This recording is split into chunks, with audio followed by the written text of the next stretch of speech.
আজকে সুমনের স্কুলের টিফিনে থাকবে এই নুডলসটা। এই নুডলসগুলো ওকে একজন স্টুডেন্ট গিফট করেছিল। সে মণিপুর থেকে এগুলো নিয়ে এসেছিল। জানো তো এই ছোট, ছোট জেস্চারগুলো খুব ম্যাটার করে। এটাতে একজনের আরেকজনের প্রতি ভালোবাসা বোঝা যায়। তো যাই হোক শীতকালে সকালবেলা একটা টেনশন থাকে যে কী টিফিনে নিয়ে যাওয়া যাবে বা কী টিফিন তৈরি করব। শর্টকাটভাবে করলে ভালো। ঠান্ডার মধ্যে অত বেশি জল ঘেঁটে কাজ করা তো একদমই পছন্দ না আমার। তো ভাবলাম এই নুডলসটা করে দিই। আর দেখো এর পাউচের মধ্যেই কিন্তু এটা ছিল। একদিকে ছিল মাসালা।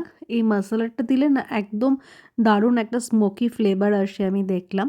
আমি খাইনি, ওর জন্যই বানিয়েছিলাম। আর আরেকটা সাইডে ছিল অনিয়ন অয়েল, যে অয়েলটা আমি ইউজ করিনি রান্নায়। তো এইভাবেই নর্মাল যেরকমভাবে নুডলস বানাই সেভাবেই বানিয়েছি আর কি। পেঁয়াজ আর গাজর দিয়েছিলাম। আর আমি এর মধ্যে একটু লাস্টের দিকে ম্যাগি মশলা অ্যাড করব।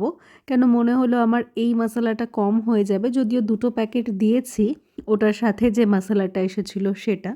এবার লাস্টের দিকে আমি ম্যাগি মশলাও কিন্তু অ্যাড করব। আর এগুলো করতে করতে জায়গাটাও পরিষ্কার করে নিচ্ছি। আমি কোনো একটা কাজ যখন করি, স্পেশালি রান্না, সেটা আমার কাছে পুজোর মতো। মানে সমস্ত কিছুকে পরিষ্কার থাকতে হবে। রান্নার বাসনপত্র, তারপরে রান্নাঘরের বিভিন্ন ধরো কৌটো যেগুলোতে জিনিস রাখা হয়, বা আরও আদার্স যেগুলো আমাদের রান্না করতে লাগে আর কি, সেগুলো যদি নোংরা হয়, অপরিষ্কার হয়, তেল চিটচিটে হয়, আমার একদম পছন্দ হয় না।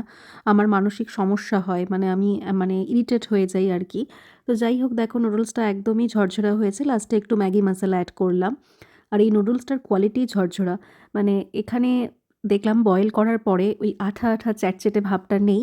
চলো এখন আসছি, অন্য একটা ভ্লগে আবার দেখা হবে।